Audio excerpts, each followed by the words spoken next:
Welcome back to the channel, everybody. Let's get after it.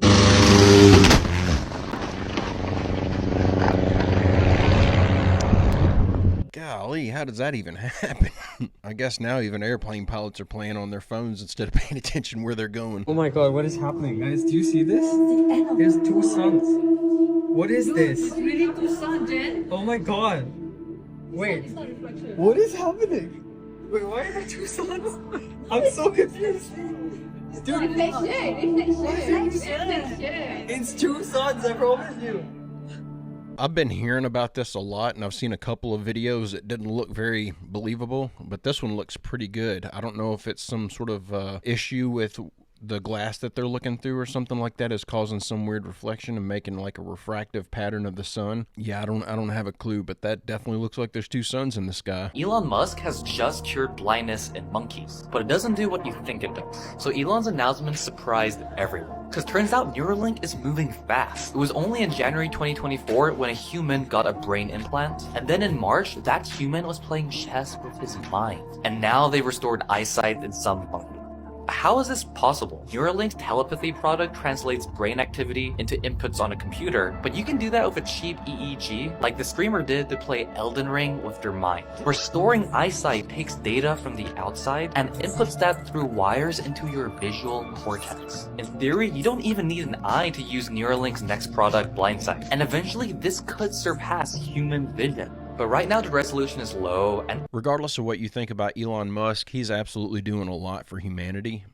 Specifically, he's doing a lot for freedom of speech in this country, and for that I have a mostly favorable opinion of him. But some of this Neuralink stuff, I think we're dabbling with things that we shouldn't be dabbling with. When you start inserting wires and stuff into the brain where the human consciousness potentially resides, I can't help but get an uneasy feeling about that. I feel like this is something we should not be messing with, regardless of the benefits that are going to come out of it. It's easy for me to sit here and make the claim that we don't need to be messing with this stuff, given that I don't have any of these ailments that a person could benefit from if they were to get a Neuralink. So it's easy for me to sit here and say, oh, we shouldn't be doing this, but I know there's a lot of people who disagree with me and who are going to benefit greatly from this technology. I just hope it's not eventually used against us.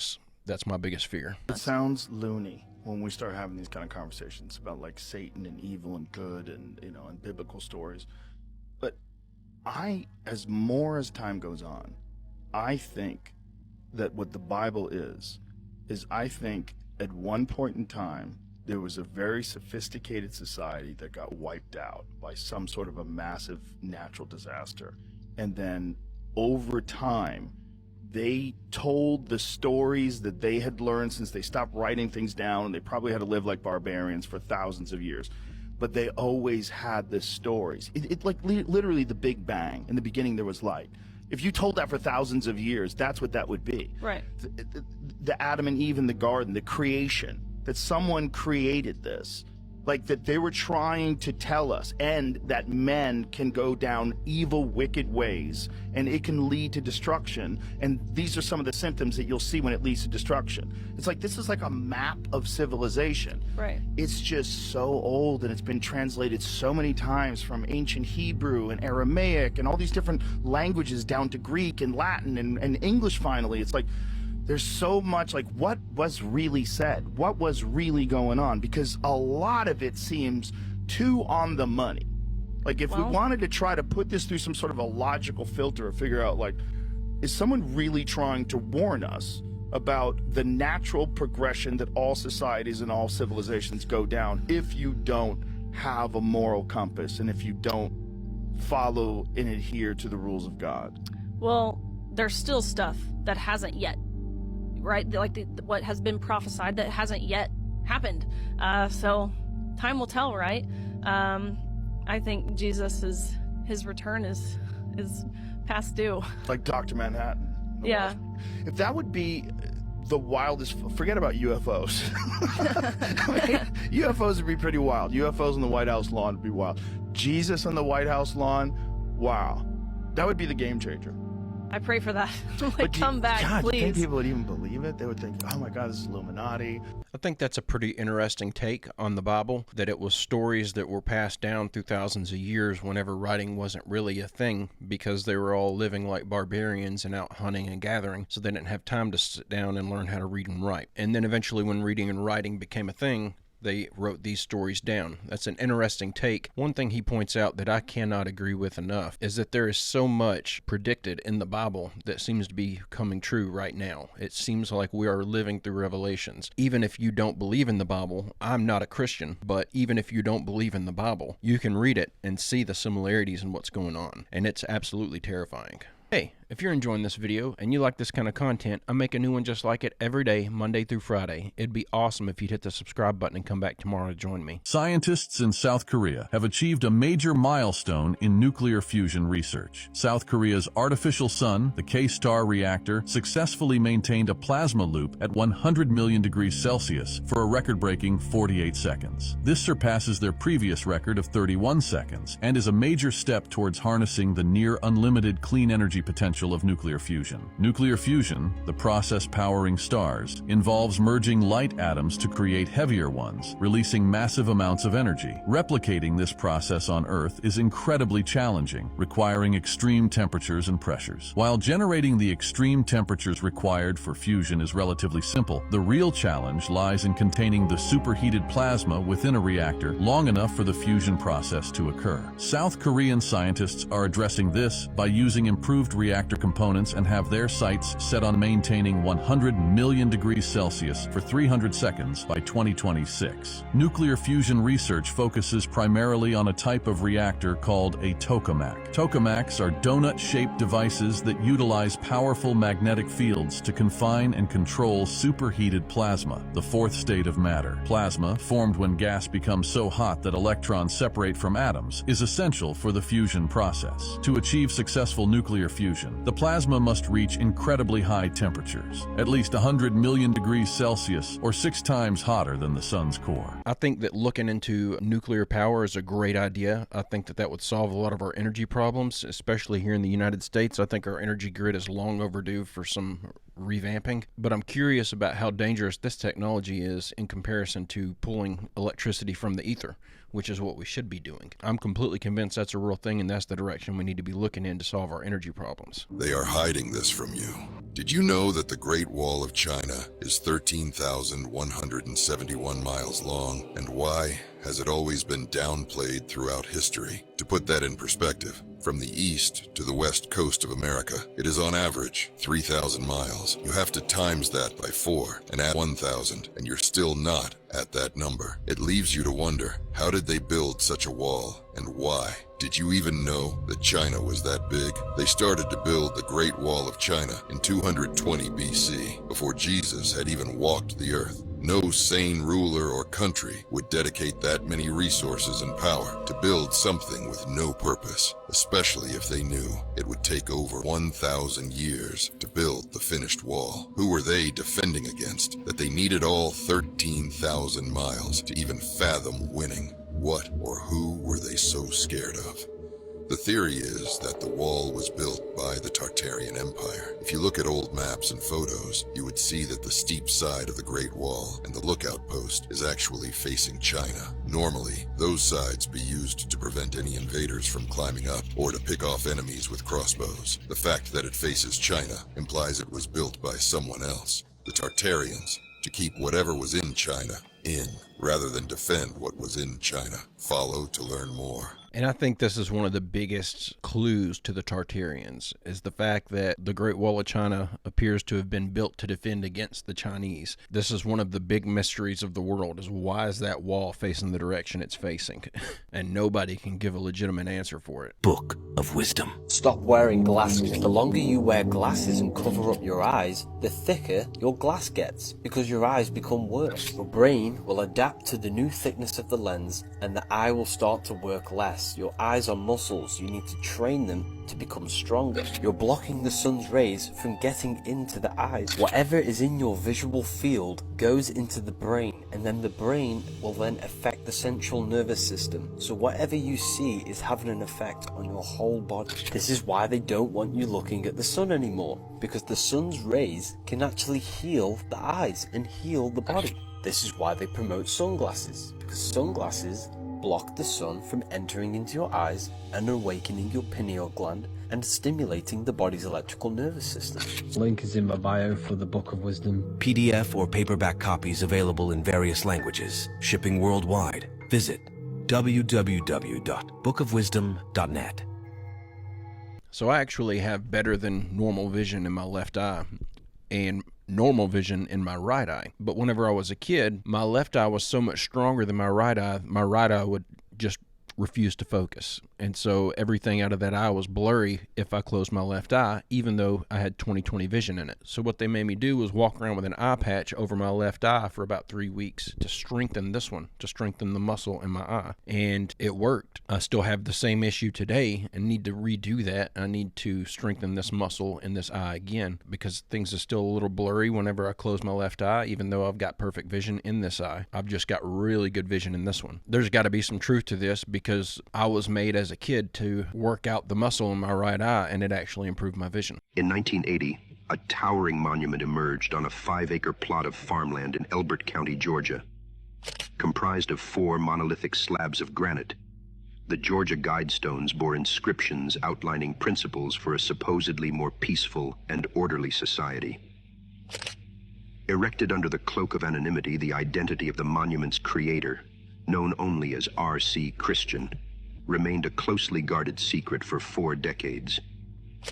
The principles etched into the Guidestones hinted at a dystopian vision for humanity, advocating for concepts such as population control, eugenics, a global language, and a world court. While some interpreted these ideals as noble aspirations, others saw them as ominous directives heralding the dawn of the New World Order. The Guidestones consisted of 4 massive slabs of granite set in a paddle wheel formation, supporting a central capstone. Each of the 4 vertical slabs was inscribed with 10 guidelines or principles in 8 different languages, 1 language on each face of the 4 slabs. The inscriptions are the same in 8 languages: Arabic, Chinese, Swahili, Hindi, Russian, English, Spanish, and Hebrew. They advocate for humanity to limit population and personal desires to maintain balance with the environment. The 10 guidelines are as follows. Maintain humanity under 500 million in perpetual balance with nature. Guide reproduction wisely. Improving fitness and diversity. Unite humanity with a living new language. Rule passion, faith, tradition, and all things with tempered reason. Protect people and nations with fair laws and just courts. Let all nations rule internally, resolving external disputes in a world court. Avoid petty laws and useless officials. Balance personal rights with social duties. Prize truth, beauty, love.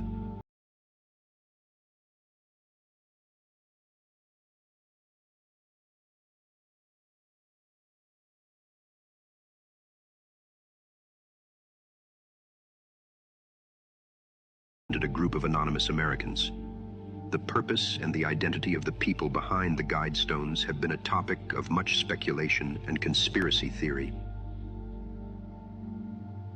Critics have interpreted the messages in various ways, with some viewing them as a call for wise stewardship of the earth, and others seeing them as an ominous sign of a new world order's agenda. In July 2022, the Guidestones were damaged in a bomb attack and subsequently demolished due to, quote, safety concerns. Despite their destruction, the structure was designed to have certain astronomical features. For instance, a hole drilled through the capstone served as a nodal point to observe the North Star. Another slot aligned with the solstices and equinoxes, allowing sunlight to pass through and indicate the day of the year. A slab adjacent to the Guidestones mentioned a time capsule buried below it, but the dates of burial and opening were never inscribed, leading to questions about whether a time capsule actually exists and, if so, what it might contain. Apart from the hole through which the North Star could be observed, the Guidestones also had a slot aligned with the solstices, allowing a beam of sunlight to pass through and illuminate the day's date on an engraving.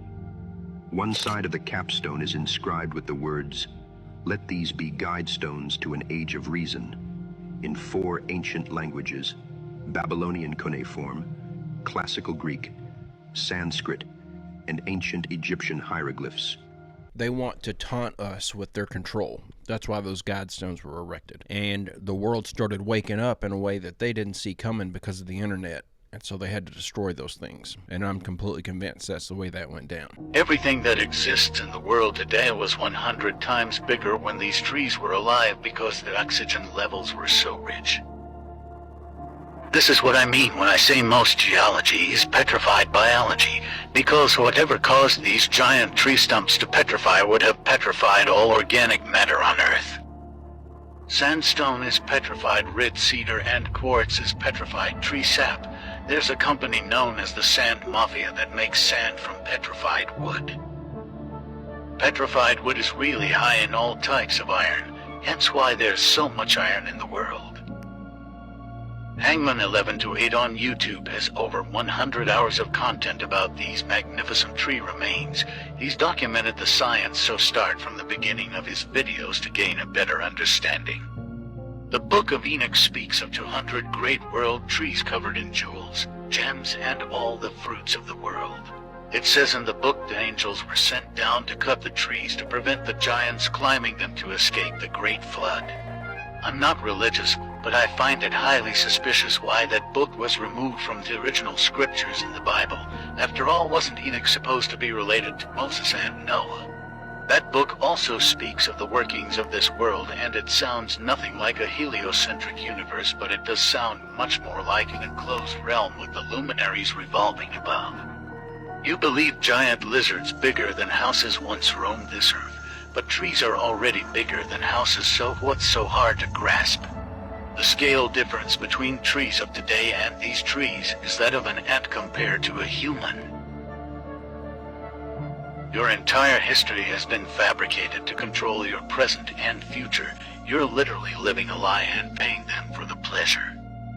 Watch until then, but don't forget to follow Unbind Your Mind and subscribe to my YouTube for more like this.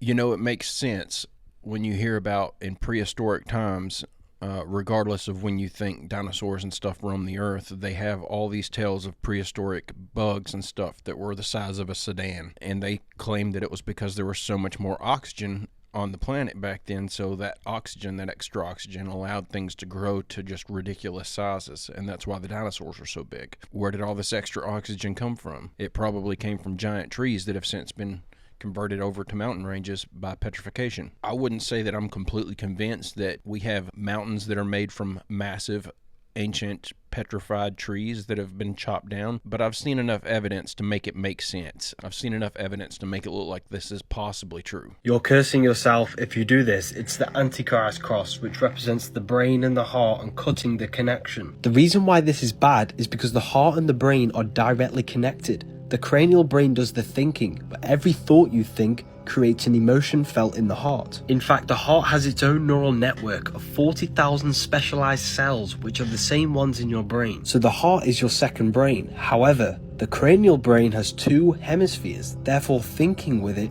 can cause confusion and dualism. The heart has an intelligence of its own, just like the brain. However, it's a singular organ. It does not have 2 hemispheres. So when we say follow your heart, this is a deep meaning because the heart has an intelligence of its own which is guiding you. And this is why Jesus is always pointing at the heart. In Freemasonry, the heart is symbolized as the book because the heart intelligence is what you need to read to guide you through this life experience. The heart is what tells you what is right and what is wrong. And when you follow your heart long enough, it takes you to your life purpose. It's easy to listen to your heart intelligence. You have to turn off the thoughts, place your hand on your heart just like Jesus's, and this will tell you the right answer. They don't want us connected to our hearts because we are all an infinite consciousness expressed in different bodies, and love is the unifying force that will bring humanity together.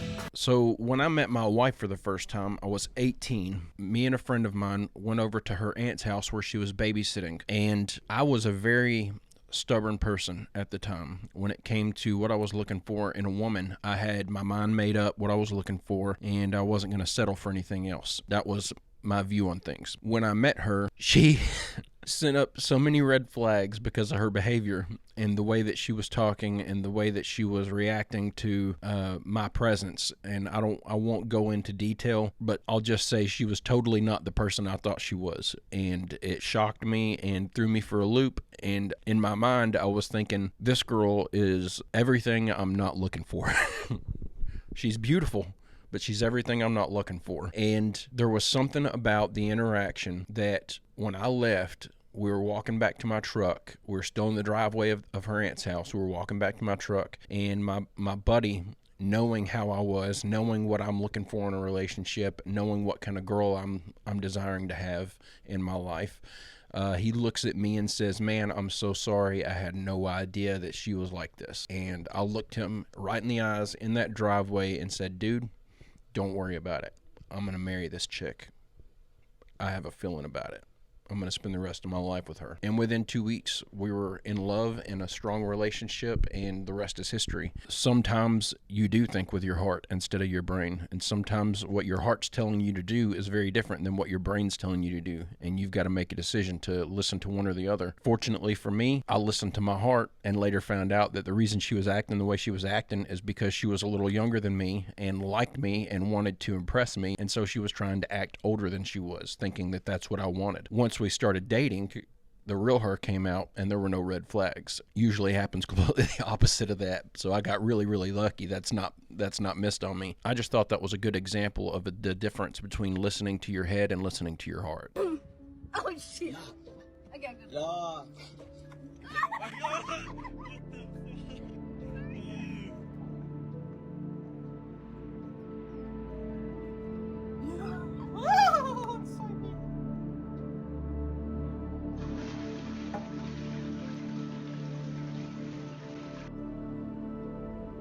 Yeah, she's not in your clothes.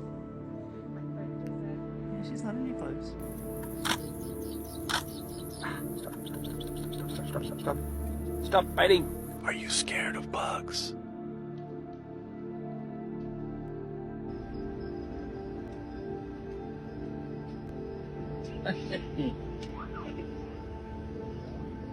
Neither have I.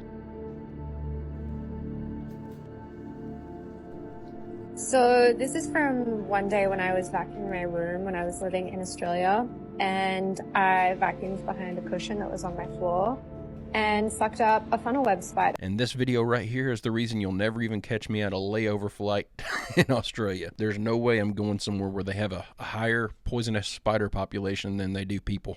We may have actually been way more advanced in the past than we are today. Did you know there was an electric moving sidewalk 123 years ago at the World's Fair in Paris, stretching 543 acres along the Seine River? The grounds of the 1900 Exposition Universelle were the biggest in history.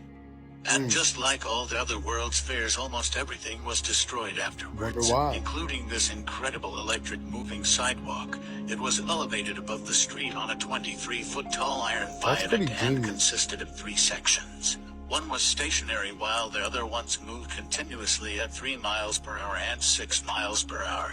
The 2.5-mile loop was constructed around the perimeter of the central square. Using the 6 miles per hour walkway allowed visitors to circumnavigate the square in roughly 25 minutes, all while standing still and sightseeing. The predecessor of this walkway was at an earlier Chicago World's Fair. Along the same route but moving in the opposite direction was an elevated railway system that visitors could use to get around more quickly. However, that electric walkway could accommodate up to 14,000 people at one time. On its busiest day, it carried 70,000 people in one afternoon. The gigantic scale of the exposition made it virtually impossible to see everything, which is why the Rue de l'Avenir was so popular. It was convenient and entertaining. We could have been traveling the stars by now. Let me know what you think in the comments. Stay weird. I think a lot of the technology that we're missing today that should be here is just due to the simple fact that people want money, and if you make something that's technologically advanced in a way that it'll actually last, you're only going to be able to sell it once. So I think that's what's going on, is we are stifled by money.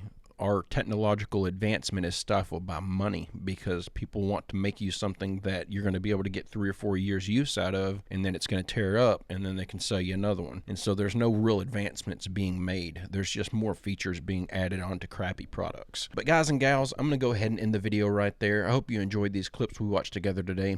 I'll be back tomorrow with another video, just like always. I hope you come back to join me. Don't forget to go to www.barry-stepp.com if you'd like to order yourself a shirt or a hat. It helps me support the channel, and I can't tell you how much I appreciate everyone that's ordered one so far. I hope everybody has a great, safe, fantastic rest of your day, and I will see you tomorrow.